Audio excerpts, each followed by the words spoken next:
So I showed yesterday that when the rope completely filled this pulley, that it was having really high friction. Right now, the friction is very desirable. There was a commenter that pointed out that the rope was probably pressing down on the bottom of the pulley, which is increasing the friction. So what I've done is I've redesigned the reel, and we're going to replace it and try it out.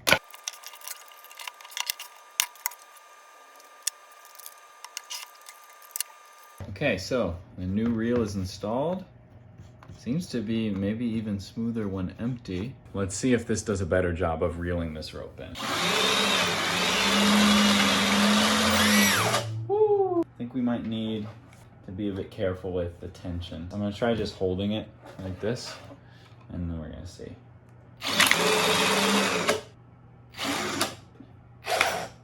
Yeah, we could do a little bit better still. I think we can alter this a little bit more, but in the same direction.